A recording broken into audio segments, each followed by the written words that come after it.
نحمدہ ونصلی علی رسولہ النبی الکریم الامین اما بعد فاعوذ باللہ السمیع العلیم من الشیطان الرجیم بسم اللہ الرحمن الرحیم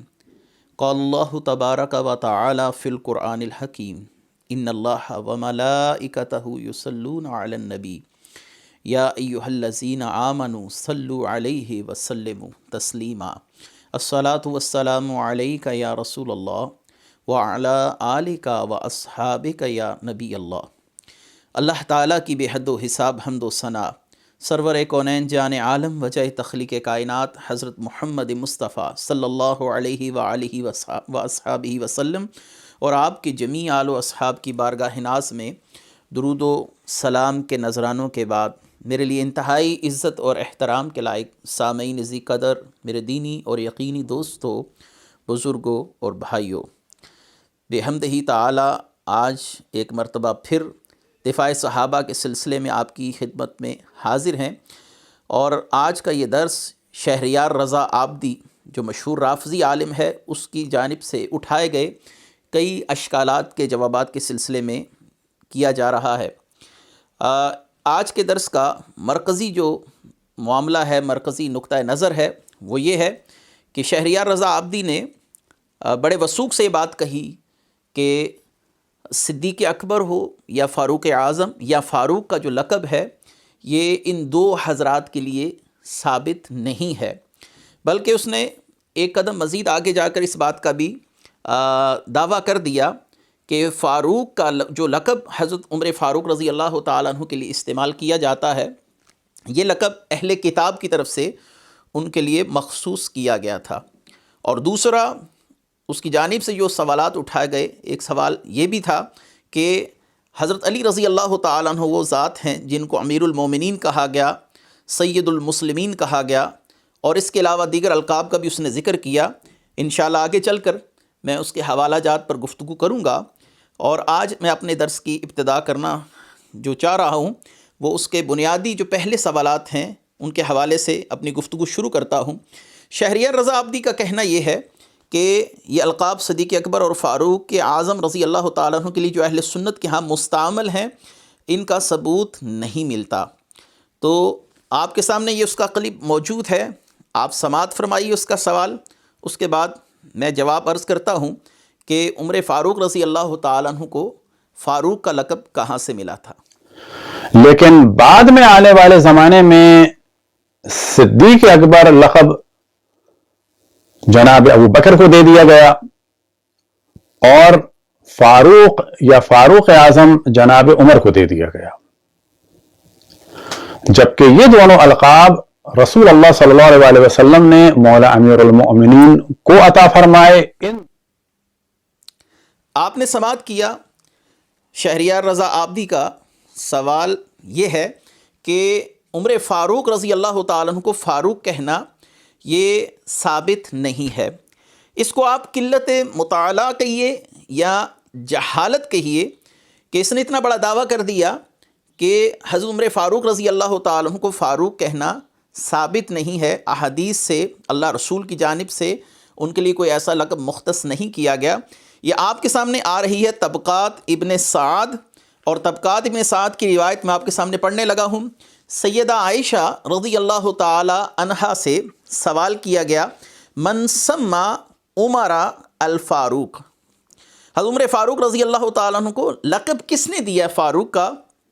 قالت، حضرت عائشہ نے فرمایا، النبی صلی اللہ علیہ وسلم، کہ رسول کریم صلی اللہ علیہ وآلہ وسلم کی طرف سے عمر فاروق رضی اللہ تعالیٰ عنہ کو لقب دیا گیا فاروق۔ اس کے بعد دوسرا اہم حوالہ،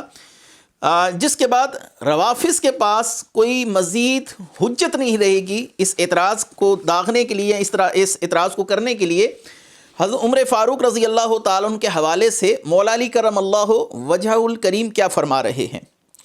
میں آپ کے سامنے جو حدیث پیش کر رہا ہوں یہ امام آجری رحمۃ اللہ علیہ نے الشریعہ کے اندر نقل فرمائی ہے۔ حضرت امیر المومنین سیدنا علی کرم اللہ وجہ الکریم سے یہ سوال کیا گیا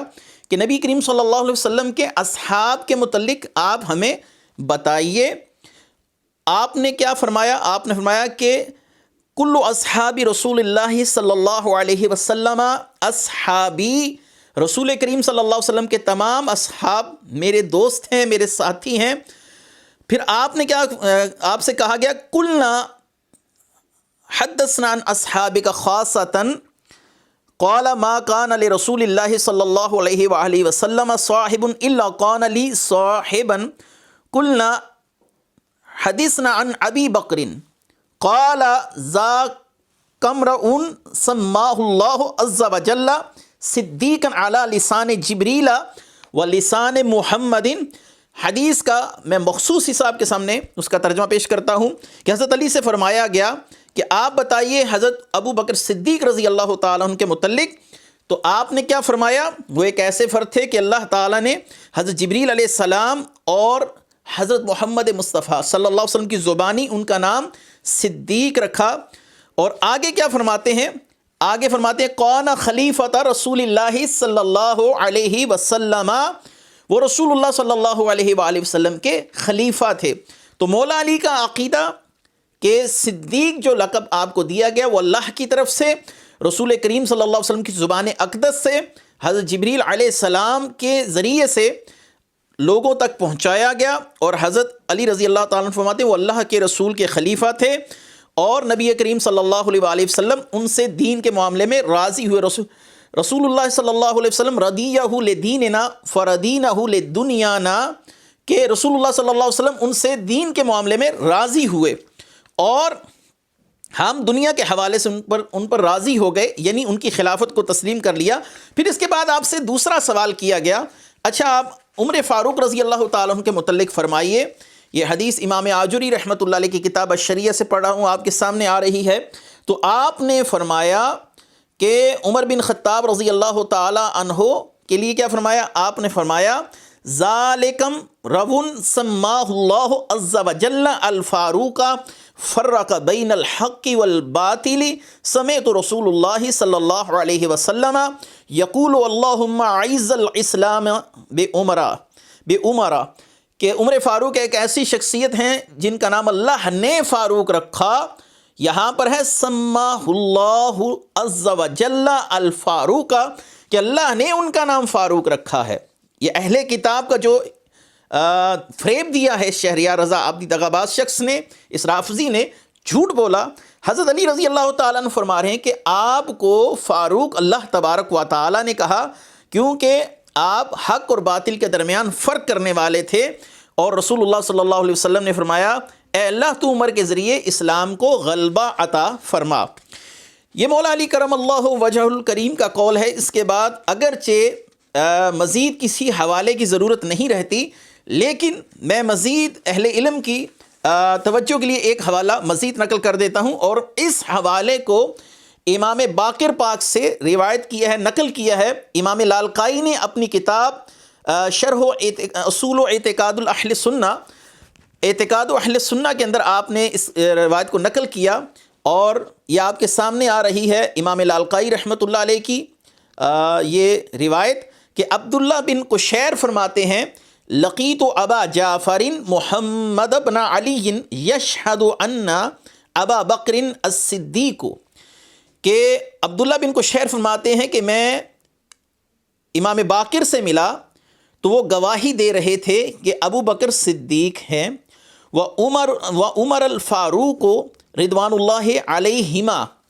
اور عمر فاروق رضی اللہ تعالیٰ عنہ، یعنی رضوان اللہ تعالیٰ علیہم اجمعین، رضوان اللہ تعالیٰ علیہما، اللہ تعالیٰ کی رضا کی دعا بھی ہے ان کے لیے کہ اللہ تبارک و تعالیٰ کے محبوب کی زبان سے اللہ نے ان کو فاروق کہا، فاروق کا لقب دیا گیا۔ پھر مولا علی نے فرمایا کہ رسول کریم صلی اللہ علیہ وآلہ وسلم نے ان کو فاروق کا لقب دیا۔ اب امام باقر پاک کیا فرما رہے ہیں؟ فرماتے ہیں کہ ابو بکر صدیق ہیں، عمر فاروق ہیں، اور اگلا جملہ تو کمال ہے، آپ نے فرمایا وَالرَّافِضَةُ تُنْقِرُ ذَلِكَ، کہ رافضی اس کا انکار کرتے ہیں، جیسا کہ اس رافضی نے انکار کیا۔ تو امام باقر پاک نے یہ بات پہلے فرما دی کہ رافضی اس بات کا انکار کرتے ہیں کہ ابو بکر کو صدیق کہا جائے یا عمر کو فاروق کہا جائے رضی اللہ تعالی عنہم۔ تو ان تین حوالوں کے بعد اس کا یہ پہلا سوال تو ختم ہو گیا کہ حضرت عمر فاروق رضی اللہ تعالیٰ عنہ کو کبھی فاروق نہیں کہا گیا، لقب جو دیا گیا وہ لوگوں نے دیا یا اہل کتاب نے مخصوص کیا۔ میں نے 3 حوالہ جات سے دیا، امام باقر پاک کے حوالے سے مولا علی کرم اللہ وجہ الکریم کی گواہی، سیدہ عائشہ پاک رضی اللہ تعالی عنہا کی گواہی کہ آپ کو فاروق کا لقب اللہ کی طرف سے عطا کیا گیا۔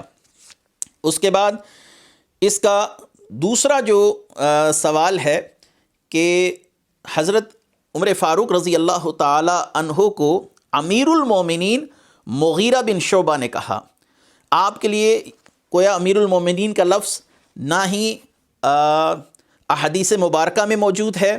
لوگوں نے آپ کو خود سے کہا، اور حضرت علی رضی اللہ تعالیٰ عنہ کو جو امیر المومنین کہا جاتا ہے اس کے لیے رسول اللہ صلی اللہ علیہ وسلم سے اس نے چند احادیث تاریخ دمشق کے حوالے سے نقل کی کہ ان کو امیر المومنین کہا گیا، سید المسلمین کہا گیا، اور اس کے علاوہ اس نے دیگر القاب بھی نقل کیے۔ یہ اس کا سوال جو ہے، اس کا اعتراض ہے، وہ پہلے سماعت کر لیجئے، اس کے بعد میں اس پر گفتگو فرماتا ہوں۔ تو ہماری گفتگو کا عنوان یہ ہے کہ امیر المؤمنین جو جناب عمر کو کہا جاتا ہے، یہ رسول اللہ صلی اللہ علیہ وسلم نے ان کو لقب نہیں دیا ہے، بلکہ یہ لقب مغیرہ بن شعبہ نے دیا ہے، اور اس چیز کو جناب عمر نے پسند فرمایا اور وہ خود بھی اپنے لیے اس کو لکھتے تھے۔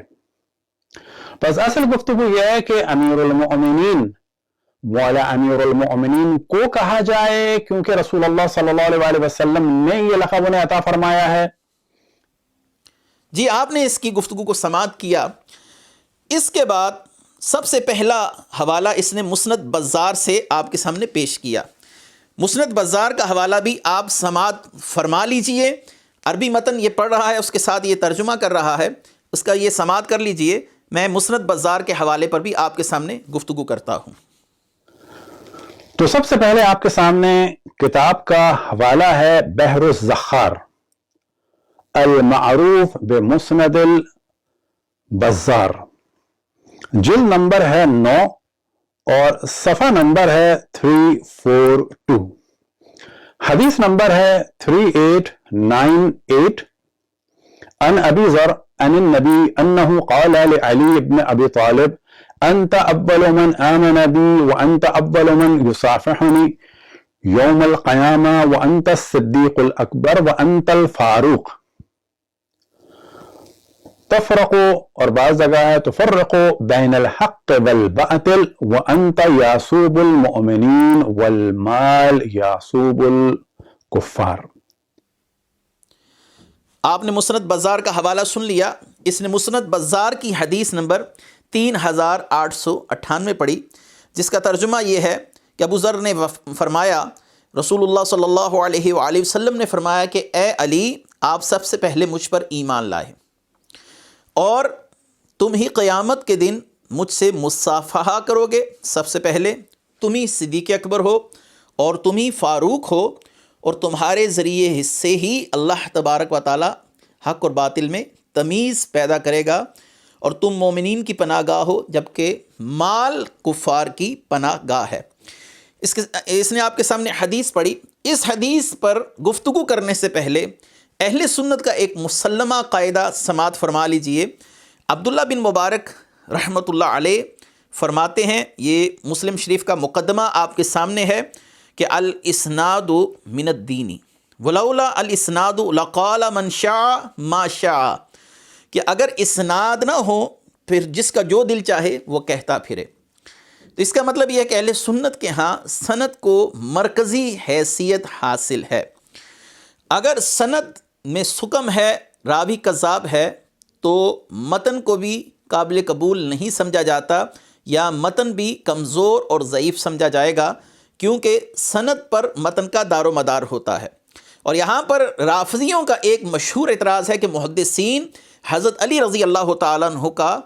کوئی بھی فضیلت والا معاملہ ثابت نہیں ہونے دیتے، اور ان راویوں پر کھل کر جرح کی جاتی ہے جو حضرت علی رضی اللہ تعالیٰ عنہ کے سلسلے میں روایات بیان کرتے ہیں۔ یہ رافضیوں کا بہت بڑا جھوٹ ہے۔ اس بات کی تردید کے لیے جو رافضیوں کا ایک دعویٰ ہے کہ حضرت علی رضی اللہ تعالیٰ عنہ کی فضائل والی احادیث کے ساتھ کوئی اچھا سلوک نہیں کیا جاتا، اس بات کی تردید میں آپ کے سامنے کچھ احادیث بیان کر رہا ہوں۔ یہ آپ کے سامنے حضرت ابو بکر صدیق رضی اللہ تعالیٰ عنہ کی فضیلت پر ایک طویل حدیث موجود ہے،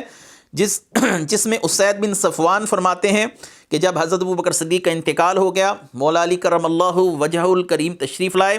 آپ نے صدیق اکبر رضی اللہ تعالیٰ عنہ کی شان میں یہ اور یہ الفاظ بیان کیے۔ یعنی بہت طویل حدیث ہے، اس کے الفاظ بیان کروں تو ہمارے درس کی جو طوالت ہے وہ بڑھ جائے گی، لیکن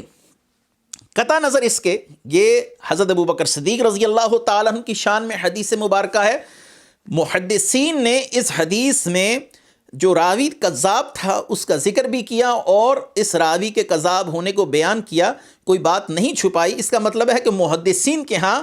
راویوں کی ثقاحت اور راویوں کا ضعیف ہونا یہ اس کا تعلق کسی مسلک کے ساتھ نہیں ہے۔ جب کسی سے جھوٹ ثابت ہو جائے تو وہ رسول اللہ صلی اللہ علیہ وسلم کے حدیث کے دفاع میں اس راوی کی نشاندہی کرتے ہیں۔ مثلا یہ جس حدیث کا میں نے آپ کے سامنے ذکر کیا یہ آپ کے سامنے آ رہی ہے۔ امام حیثمی مجمع الزوائد میں فرماتے ہیں رواہ البزار وفیہ عمر بن ابراہیم الحاشمی الکردی، اس حدیث کی سند میں عمر بن ابراہیم الحاشمی الکردی ہے، وہو کذاب۔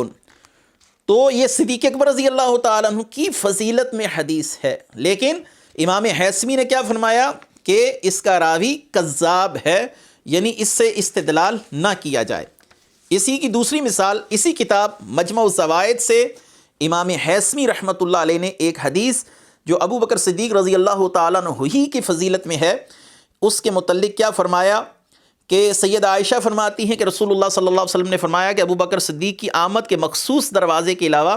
مسجد کے تمام دروازے بند کر دیے جائیں، بند کر دینے کا حکم دیا گیا۔ یہ حضرت عائشہ کی حدیث اور جس سند سے یہ مروی ہے اس سند کے متعلق امام حیثمی فرماتے ہیں رواہ الطبرانی فی الاوسط وفیہ معلی ابن عبد الرحمن وہو وضاء، اس حدیث کی سند میں معلی بن عبد الرحمن ہے جو وضاء ہے، حدیث سے گھڑتا ہے۔ یہ ہوگی دوسری مثال آپ کے سامنے۔ اور اب تیسری مثال حضرت عمر فاروق رضی اللہ تعالیٰ عنہ کی فضیلت پر مروی ایک حدیث مبارکہ کے متعلق علامہ حیثمی مجمع الزوائد ہی میں فرماتے ہیں کہ نبی کریم صلی اللہ علیہ وآلہ وسلم نے ارشاد فرمایا کہ اے اللہ عمر کے ذریعے اسلام کو مضبوط کر دے۔ اس حدیث کو نقل کرنے کے بعد امام حیثمی فرماتے ہیں رواہ الطبرانی فی الاوسط وفیہ محمد بن الحسن ابن زبالہ وہو متروک، اس حدیث کی سند میں محمد بن حسن بن زبالہ ہے جو متروک ہے، یعنی جس راوی پر جھوٹے ہونے کا الزام ہے۔ یہ تیسری مثال ہے آپ کے سامنے۔ اور چوتھی مثال حضرت عمر فاروق رضی اللہ تعالیٰ عنہ ہی کی فضیلت میں ایک حدیث مبارکہ کہ جب عبداللہ بن عباس کہتے ہیں جب حضرت عمر فاروق نے اسلام قبول کیا تو قوم مشرقین نے کہا کہ اب ہماری تعداد نصف رہ گئی ہے۔ مجمع الزوائد کی حدیث آپ کے سامنے ہے۔ امام حیثمی کہتے ہیں رواہ الطبرانی وفیہ النظر بن عمر وہو متروک، اس حدیث کی سند میں نظر بن عمر ہے جو کہ متروک راوی ہے۔ آخری مثال حضرت عثمان غنی رضی اللہ تعالی عنہ کی فضیلت پر مروی ایک حدیث مبارکہ کہ زید بن ثابت حضرت عثمان کے محاصرے کے موقع پر ایک دن صحابہ اکرام کے پاس آئے اور بولے کیا تم اس شخص سے حیا نہیں کرتے جس سے فرشتے حیا کرتے ہیں؟ میں نے عرض کی اس کا کیا مفہوم ہے؟ تو انہوں نے فرمایا کہ رسول اللہ صلی اللہ علیہ وسلم نے فرمایا تھا کہ ایک مرتبہ میرے پاس سے عثمان گزرا، اس وقت میرے پاس ایک فرشتہ موجود تھا، ملک من الملائکۃ فقال شہید یقتلہ قومہ انا لنستحیی منہ، فرشتے نے کہا کہ یہ شہید ہوگا اور اس کی قوم اس کو قتل کر دے گی، ہم فرشتے اس سے حیا کرتے ہیں۔ اس حدیث مبارکہ کو نقل کرنے کے بعد امام حیثمی فرماتے ہیں وفیہ محمد بن اسماعیل الوسواسی وقان یضع الحدیث، اس حدیث کی سند میں محمد بن اسماعیل وسواسی ہے جو حدیثیں گھڑتا تھا یا حدیثیں ایجاد کرتا تھا۔ آپ نے سند کے حوالے سے اہل سنت کا موقف سن لیا اور اس بات کو بھی آپ نے ازبر کر لیا ہوگا کہ اہل سنت کے ہاں اس معاملے کو کوئی تشدد پسندی پر جو محمول کیا جاتا ہے روافظ کی طرف سے کہ صرف مولا علی کرم اللہ وجہ الکریم کی فضیلت میں مروی احادیث پر جرح قدح کی جاتی ہے اور ان کو ثابت نہیں ہونے دیا جاتا، یاد رکھیے کہ رسول اللہ صلی اللہ علیہ وسلم کی طرف جھوٹ اور کذب کو منسوب کرنا یہ بہت بڑا گناہ ہے، گناہ کبیرہ ہے۔ محدثین کرام نے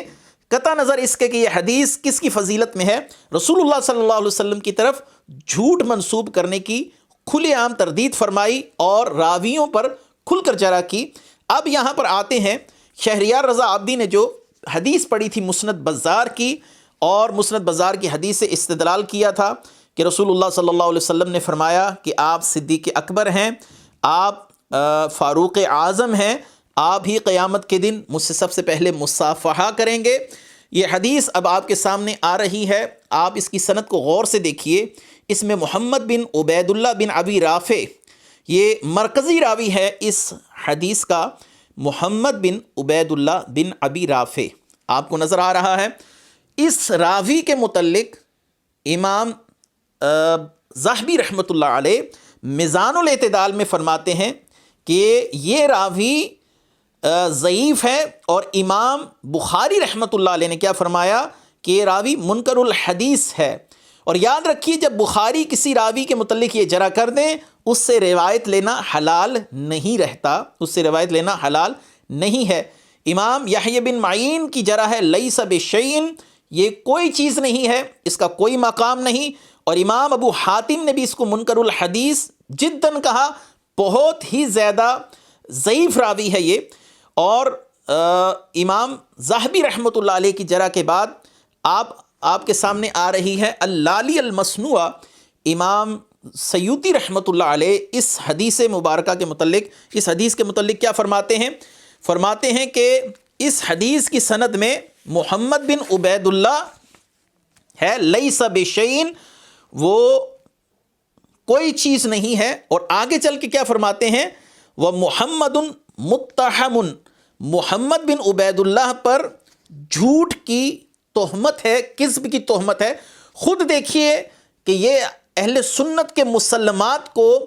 توڑنے کے لیے یا لوگوں کے ذہنوں کو تذبذب کا شکار کرنے کے لیے جن روایات کو رافضی بیان کرتے ہیں ان کی اسنادی حیثیت کیا ہے کہ محمد بن عبید اللہ لیس بشیء، امام سیوطی رحمۃ اللہ علیہ نے فرما دیا، یہاں تک فرمایا کہ اس پر جھوٹے ہونے کا الزام ہے، یہ راوی کذاب ہے۔ یہ آپ کے سامنے اللالی المصنوع کا حوالہ پیش کر دیا گیا۔ اس کے بعد یہ موصوف اب دوسری جو روایت پیش کر رہے ہیں ذرا وہ سماعت فرما لیجئے، اس کے متعلق پھر میں آپ سے تفصیلی گفتگو کرتا ہوں۔ اور اب آپ کے سامنے ہے تاریخ مدینۃ دمشق، اور جلد نمبر ہے 42 اور صفحہ نمبر ہے 302، اور لگاتار یہاں پر روایات ہیں کہ جنہیں ہم تفصیل سے نہیں پڑھیں گے، صرف بتاتے چلیں کہ معراج میں بھی رسول اللہ صلی اللہ علیہ وسلم کو اللہ سبحانہ و تعالیٰ نے وحی فرمائی اور مولا امیر المومنین کے 3 فضائل بتائے اس روایت میں۔ اس کے علاوہ بھی بہت ساری چیزیں بتائیں مولا امیر المومنین کے بارے میں، اور وہ کیا ہیں؟ انہو سید المسلمین، کہ علی بن ابی طالب جو ہیں تمام مسلمانوں کے سردار ہیں، وولی المتقین، اور متقین کے سرپرست ہیں اور قائد ہیں، وقائد و غر المحجلین، اور سفید چہرے والوں کے قائد ہیں۔ پھر جی آپ نے اس کی روایت کو سن لیا جو اس نے بیان کی، یہ تاریخ دمشق ہے جس میں سند کا جو معاملہ ہے وہ کافی طویل ہوتا ہے۔ اب اس سند میں ایسے مجاہیل ہیں، مجہول راوی ہیں جن کا کوئی عطا پتہ نہیں، یہ کون ہیں، ان کی ثقاہت کیسے ثابت ہوگی، کوئی معلوم نہیں۔ چاہیے تو یہ تھا کہ جب یہ رافضی ان روایات کو بیان کر رہا ہے تو اس کی اسنادی حیثیت کو بھی بیان کر دیتا کہ یہ حدیث صحیح ہے، اس حدیث کا درجہ حسن ہے۔ اس نے ان مجہول راویوں سے حدیث آپ کے سامنے بیان کی۔ آپ کے سامنے یہ تاریخ دمشق آ رہی ہے، اس کے راویوں کی ایک طویل فہرست ہے، یہ دیکھیے طویل راوی اس کے جو ہیں اس کی سند میں موجود ہیں، طوالت ہے اس کی سند میں کافی، لیکن اس کے راویوں کا تعارف ہی نہیں ملتا، یہ کون ہیں، اور اکثر ان میں مجاہیل ہیں۔ اس کے بعد آتے ہیں اس کی تیسری روایت کی طرف جو اس نے پیش کی ہے آپ کے سامنے، یہ ذرا سماعت فرما لیجیے۔ پھر اس کے بعد اگلی روایت میں یہی والا موضوع ہے بِأَنَّهُ سید المسلمین و امام المتقین۔ یہ جو ہم اذان میں بھی کہتے ہیں امام المتقین، تو یہ کوئی بدعت نہیں ہے بلکہ قول رسول اللہ صلی اللہ علیہ وآلہ وسلم ہے۔ اور پھر یہ کہ سفید چہرے والوں کے اور نورانی چہرے والوں کے سید السالار۔ جی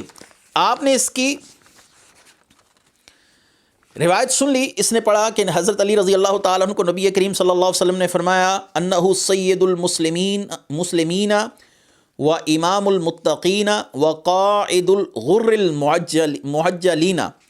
حضرت علی رضی اللہ تعالیٰ عنہ کے متعلق مجھے وحی کی گئی کہ وہ مسلمانوں کے سردار ہیں، امام المتقین ہیں، اور جن لوگوں کے اعضائے وضو بروز قیامت چمکدار ہوں گے ان کے قائد ہیں۔ یہ اس کی پہلی جو روایت اس نے پڑھی، اس سے پہلے جو اس نے روایت پڑھی اس کی سند میں مجہول راوی ہیں، اور جو دوسری روایت اس نے پڑھی ہے اس کے اندر راوی ہے یحییٰ بن العلا۔ یحییٰ بن العلا کا تعارف آپ کے سامنے آ رہا ہے۔ امام حاتم فرماتے ہیں لیس بالقوی، یہ قوی راوی نہیں ہے۔ وضعفہ ابن معین، امام ابن معین نے اس کو ضعیف کہا ہے۔ وجماعت، اور جماعت محدثین نے اس کو ضعیف کہا۔ وقال الدارقطنی متروک، امام دارقطنی نے اس پر متروک ہونے کی جرح کی۔ وقال احمد بن حنبل کذاب یضع الحدیث، امام احمد بن حنبل نے کہا کہ یحییٰ بن العلا یہ جو راوی ہے یہ کذاب ہے اور احادیث گھڑتا ہے۔ پہلی جو اس نے روایت پیش کی اس کی سند پر بھی جرح ہوئی، کس کی وجہ سے؟ محمد بن عبید اللہ بن ابی رافع کی وجہ سے شدید جرح موجود ہے، یعنی جھوٹے ہونے کا الزام ہے۔ دوسری سند جو اس نے پڑھی اس کے اندر مجاہیل ہیں، راویوں کا تعارف جو ہے وہ مکمل طور پر ہمیں دستیاب نہیں ہوتا۔ اور تیسری سند جو جس روایت کی اس نے پڑھی اس کے اندر جو روایت اس نے پڑھی اس کی تیسری سند کے اندر یحییٰ بن العلا موجود ہے۔ العلا اس پر محدثین نے کذاب تک ہونے کی جرح کر رکھی ہے۔ مزید ایک روایت اس نے اور پڑھی، وہ بھی سماعت فرما لیجئے، اس کی اسنادی حیثیت پر بھی میں گفتگو کرتا ہوں۔ آخر میں روایت آئے گی کہ جس میں امیر المؤمنین کہا گیا ہے، اور پھر وہی موضوع ہے کہ سید المسلمین، امام المتقین اور قائد غر المحجلین۔ جی آپ نے سماعت کی، وہی الفاظ ہیں سید المسلمین و امام المتقین و قائد الغر المحجلین۔ میں نے آگے بھی متن پڑھ دیا، ترجمہ بھی کر دیا۔ اس کی سند آپ کے سامنے اب آ رہی ہے، نصر بن مزاحم اس کی سند میں ہے، اور محدثین کیا فرماتے ہیں؟ امام عقیلی رافضی جلد، پکا رافضی ہے۔ ترکوہ، محدثین نے اسے ترک کر دیا۔ قال العقیلی شیع فی حدیثہ اضطراب و خطا کثیر، وقال ابو خیثمہ کان کذابا، پکا رافضی ہے، محدثین نے اسے ترک کر دیا۔ عقیلی کہتے ہیں کہ یہ شیعہ ہے اور اس کی حدیث میں اضطراب ہے اور یہ کثیر الخطا ہے۔ ابو خیثمہ نے کہا کہ بہت زیادہ جھوٹ بولنے والا ہے۔ آپ نے اس کی پیش کردہ احادیث کی اسناد کی حیثیت اور ان کی صحت کو سن لیا کہ یہ کتنی کمزور روایات بیان کر رہا تھا، اس لیے اس نے ان روایات کی سند کو بیان کرنا مناسب نہیں سمجھا۔ محدثین نے چن چن کر ان کذاب راویوں کا تذکرہ کیا اور ان کا تمام حال احوال آپ کے سامنے بیان کر دیا۔ اس کے بعد اس نے بڑے فخر کے ساتھ اور بڑے دعوے کے ساتھ ایک حدیث مبارکہ پیش کرنے سے پہلے کیا کہا،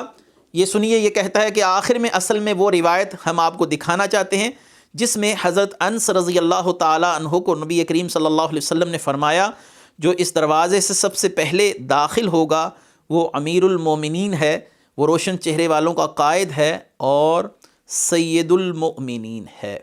یہ سماعت کیجئے، اس نے اس حدیث کو کہا اصل میں یہ وہ روایت ہے، یعنی اس کے ہاں مرکزی طور پر یہ وہ روایت ہے جس پر اس کو بڑا فخر ہے اور اسی حدیث کو یہ اصل قرار دے رہا ہے۔ ذرا سماعت فرما لیجیے۔ اور آخر میں اصل وہ روایت ہے کہ جو ہم دکھانا چاہتے ہیں، اور یہ جناب انس سے نقل ہوئی کہ رسول اللہ صلی اللہ علیہ وسلم نے فرمایا یا انس اول من يدخل من هذا الباب امیر المؤمنین، جو اس دروازے سے سب سے پہلے داخل ہو وہ مومنین کا امیر ہے، وقائد غر المحجلین وسید المؤمنین، اور سفید اور نورانی چہرے والوں، نورانی پیشانی والوں کا قائد و رہبر ہے، اور سید المؤمنین۔ بس جی آپ نے سماعت کر لیا کہ جس روایت کو اس نے بیان کیا ہے تاریخ دمشق سے، اس کی سند اب آپ کے سامنے آ رہی ہے، سیدنا انس رضی اللہ تعالیٰ عنہ والی حدیث، اور اس کی سند میں یہ جو آپ کے سامنے ابراہیم بن محمد نام کا راوی ہے، یہ اصل میں ابراہیم بن محمد بن میمون ہے، اور امام ابن حجر عسقلانی رحمۃ اللہ علیہ اپنی کتاب لسان المیزان میں فرماتے ہیں ذکرہ الازدی فی الضعفاء وقال انہ منکر الحدیث، امام ازدی نے اسے ضعفاء میں شمار کیا، شامل کیا، اور یہ منکر الحدیث ہے ابراہیم بن محمد بن میمون۔ اور لطف کی بات یہ ہے کہ روافظ نے اس کو اپنے رجال میں شمار کیا ہے، یعنی یہ شخص رافضی ہے، رافضی اس کو رافضی مانتے ہیں۔ امام ازدی نے فرمایا یہ مناکیر بیان کرتا ہے، انہ منکر الحدیث، یہ راوی منکر ہے اور شدید ضعیف ہے، کمزور ہے۔ ابراہیم بن محمد بن میمون کے لیے آپ کے سامنے اب المغنی آ رہی ہے امام ذہبی رحمۃ اللہ علیہ کی، آپ نے بھی اس کے شدید ضعیف ہونے کی بیان کر دی ہے وجہ کہ یہ شدید ضعیف جو معاملہ ہے، اور بلکہ انہوں نے ایک قدم آگے بڑھاتے ہوئے اس کے ساتھ مزید کیا فرمایا، ابراہیم بن محمد بن میمون اس سے عجیب روایت مروی ہے، بلکہ باطل روایت، یعنی امام ذہبی رحمۃ اللہ علیہ نے مسئلہ ہی ختم کر دیا کہ اس نے ایک عجیب بلکہ باطل روایت جو ہے وہ بیان فرمائی ہے۔ کس کے ساتھ؟ ابن عائش کے ساتھ، جو ابن عائش نے جو اس سے روایت سنی ہے وہ باطل ہے، تو یہ روایت بھی ابن عائش نے اس سے سنی ہے، اور اسی روایت کی طرف امام ذہبی نے المغنی میں توجہ دلائی ہے کہ یہ روایت ہی باطل ہے، جس کو یہ اپنی مرکزی اور اصل روایت بیان کہہ رہا ہے کہ یہ اصل روایت ہے، تو اصل روایت کا حال یہ ہے کہ امام ذہبی نے اس کو باطل کہا ہے۔ اس کے بعد حضرت سیدہ عائشہ رضی اللہ تعالی عنہا سے مروی اس نے ایک حدیث مبارکہ کو بیان کیا۔ ابھی روایت جناب عائشہ سے ہے، الست سید المسلمین یا رسول اللہ، کہ آپ سید المسلمین نہیں ہیں؟ فقال انا خاتم النبیین ورسول رب العالمین، میں خاتم النبیین ہوں اور رب العالمین کا رسول ہوں۔ اور وہ یہ ہے کہ ایک دن حضرت علی رضی اللہ تعالیٰ عنہ تشریف لائے، تو حضرت سیدنا علی کرم اللہ وجہ الکریم کے لیے نبی کریم صلی اللہ علیہ وآلہ وسلم نے فرمایا کہ یہ سید المسلمین ہیں، تو حضرت عائشہ نے فرمایا کہ کیا آپ سید المسلمین نہیں؟ تو نبی کریم صلی اللہ علیہ وسلم نے فرمایا میں خاتم النبیین ہوں اور اللہ تبارک و تعالیٰ کا رسول ہوں۔ یہ جو روایت اس نے بڑی اپنی طرف سے کوی سمجھ کر آپ کے سامنے پیش کی ہے، امام ذہبی رحمۃ اللہ علیہ اپنی کتاب تذکرۃ الحفاظ میں اس کے متعلق کیا فرما رہے ہیں، ذرا اس کی سند پر بھی غور و فکر فرمائیے۔ یہ آپ کے سامنے تذکرۃ الحفاظ ہے، امام ذہبی فرماتے ہیں ھذا حدیث منکر ولعل البلاء من الاوسجی، کہ یہ روایت منکر ہے اور شاید کہ اس کی آفت یعنی اس کا جو معاملہ خرابی والا ہے وہ اوسجی کی وجہ سے ہے۔ اوسجی کے متعلق آپ نے امام ذہبی رحمۃ اللہ علیہ کی رائے سن لی، ھذا حدیث منکر ولعل البلاء من الاوسجی، کہ اس کی آفت اوسجی ہے، یا اس حدیث کا جو سقم ہے وہ اوسجی کی وجہ سے ہے، اس کی سند میں اوسجی پایا جاتا ہے۔ اب آتے ہیں اصل اس مسئلے کی طرف کہ کیا کسی کو سید المسلمین کہنے سے اس کی خلافت بلا فصل، جس کے لیے یہ زور لگا رہا ہے اور اپنی تمام تر کوششیں اسی طرف اس نے لگا رکھی ہیں کہ کسی طریقے سے میں حضرت علی رضی اللہ تعالیٰ عنہ کے لیے خلافت بلا فصل ثابت کر دوں، کیونکہ آپ کو رسول اللہ صلی اللہ علیہ وسلم نے سید المسلمین کہا، آپ کے سامنے مجمع الزوائد آ رہی ہے، حدیث کا نمبر ہے 14894۔ نبی کریم صلی اللہ علیہ وسلم نے عبد الرحمن بن عوف کے لیے کیا فرمایا؟ فَإِنَ أَنْتُم مِّنْ عَبْدِ الرَّحْمَنِ بْنِ عَوْفٍ فَإِنَّهُ سَيِّدُ الْمُسْلِمِينَ وَخِيَارُهُمْ۔ تم لوگ عبد الرحمن بن عوف پر توجہ کیوں نہیں دیتے؟ کیونکہ وہ مسلمانوں کے سردار اور ان کے بہتر لوگوں میں سے ہیں۔ عبد الرحمن بن عوف نے یا صحابہ نے ان القاب کو، سید المسلمین وغیرہ کو اور امام المتقین وغیرہ کو، خلافت کے لیے کبھی بھی اپنے لیے استعمال نہیں کیا کہ رسول اللہ نے مجھے سید المسلمین کہا تو میں خلیفہ بلا فصل ہوں یا مجھے خلافت ملنی چاہیے۔ ان الفاظ کے ساتھ خلافت کا ثابت کرنا یہ انتہائی رقیق ہے، کمزور ہے۔ یہ دلیل آپ نہیں دے سکتے کہ رسول اللہ صلی اللہ علیہ وسلم نے ان کو سید المسلمین کہا اور آپ گھما پھرا کر حضرت علی رضی اللہ تعالیٰ عنہ کی خلافت بلا فصل ثابت کرنے پر ساری کوشش جاری کر رہے ہیں، ساری کوشش کر رہے ہیں کہ حضرت علی کی خلافت کو کسی طریقے سے ثابت کیا جا سکے۔ ابھی اس نے کہا کہ حضرت عمر فاروق کو مغیرہ بن شعبہ نے، ابن شبہ کی کتاب تاریخ مدینہ کا حوالہ اس نے دیا کہ امام ابن شبہ نے فرمایا کہ مغیرہ بن شعبہ وہ پہلی شخصیت تھے جنہوں نے حضرت عمر فاروق رضی اللہ تعالیٰ عنہ کو امیر المومنین کہا، جبکہ حضرت علی کو امیر المومنین رسول اللہ صلی اللہ علیہ وسلم کی طرف سے کہا گیا۔ یہ اس کا وہ مرکزی سوال ہے جس کا میں ابھی جواب دیتا ہوں۔ اگر رسول اللہ صلی اللہ علیہ وسلم نے حضرت عمر فاروق رضی اللہ تعالیٰ عنہ کو امیر المومنین نہیں کہا اور صحابہ نے ان کو امیر المومنین کہا، تو اب سوال یہ ہوتا ہے کہ کیا حضرت علی رضی اللہ تعالیٰ عنہ ان صحابہ میں شامل تھے کہ جو حضرت عمر فاروق رضی اللہ تعالیٰ عنہ کو امیر المومنین کہتے تھے؟ تو حضرت علی رضی اللہ تعالیٰ عنہ برملا حضرت عمر فاروق کو امیر المومنین کہتے بھی تھے، مانتے بھی تھے، اور جب حضرت علی نے مان لیا تو روافظ کا اعتراض کرنے کا معاملہ ہی یہاں پر ختم ہو گیا۔ میں دو روایات آپ کے سامنے پیش کر رہا ہوں۔ صحیح ابن حبان ہے میرے سامنے، اور صحیح ابن حبان کی روایت ہے کہ مولا علی کرم اللہ وجہ الکریم ایک پاگل عورت کے پاس سے گزرے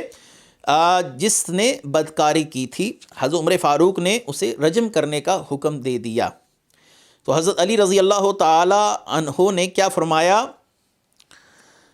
وقال لعمر یا امیر المؤمنین اترجم هذه، اے امیر المومنین عمر فاروق رضی اللہ تعالیٰ عنہ کیا آپ اسے رجم کریں گے؟ قال نعم، ہاں، آپ نے فرمایا ہاں۔ قال او ما تذکر ان رسول اللہ صلی اللہ علیہ وسلم قال رفع القلم عن ثلاثة عن المجنون المغلوب على عقله وعن النائم حتى يستيقظ۔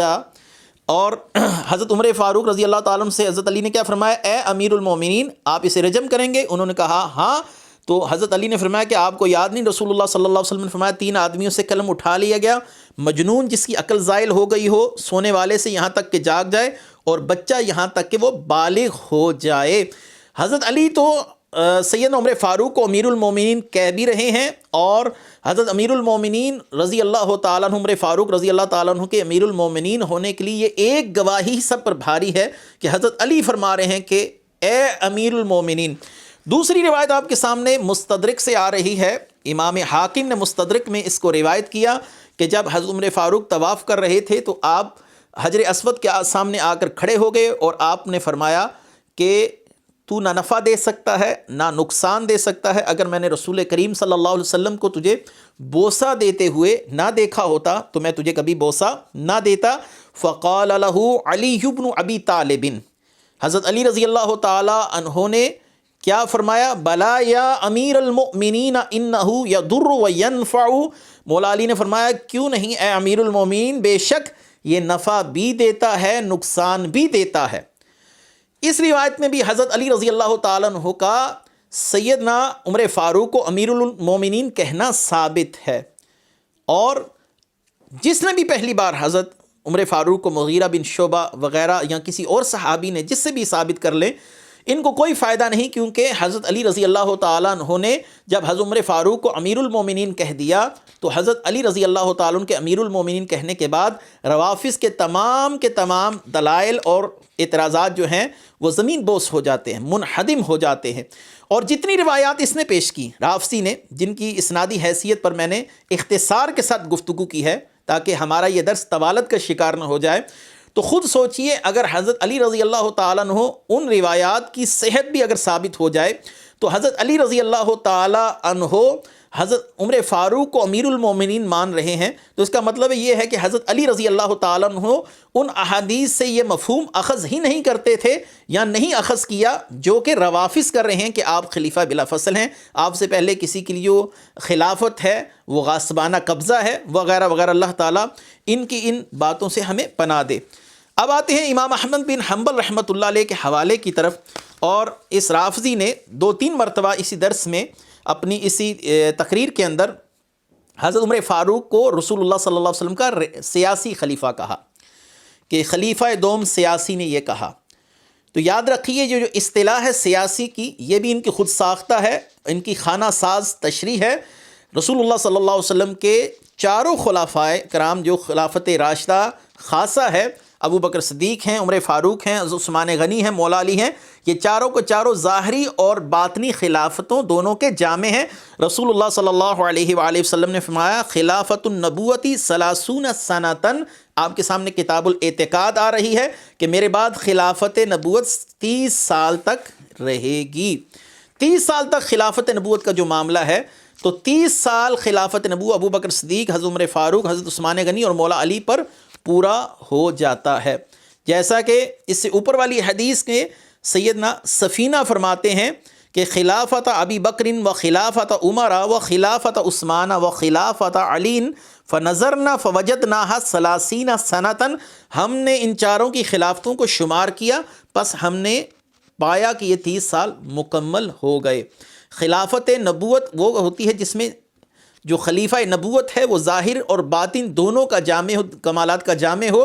اگر صرف ظاہری طور پر اس کو اقتدار کی منتقلی ہوئی تو اس کو خلافت نبوت نہیں ملوکیت کہا جائے گا، بادشاہت کہا جائے گا۔ رسول اللہ نے اس کو ملوکیت نہیں فرمایا، خلافت نبوت فرمایا ہے۔ اب آتے ہیں کہ حضرت علی رضی اللہ تعالیٰ عنہ کے امیر المومنین ہونے کے متعلق ہمارا اہل سنت کا موقف کیا ہے؟ یقیناً ہم ان کو خلیفہ راشد مانتے ہیں اور امیر المومنین مانتے ہیں۔ امام احمد بن حنبل کا حوالہ بہت ہی قیمتی ہے اور آپ نے کیا ہی خوب فرمایا۔ امام احمد بن حنبل رحمۃ اللہ علیہ فرماتے ہیں،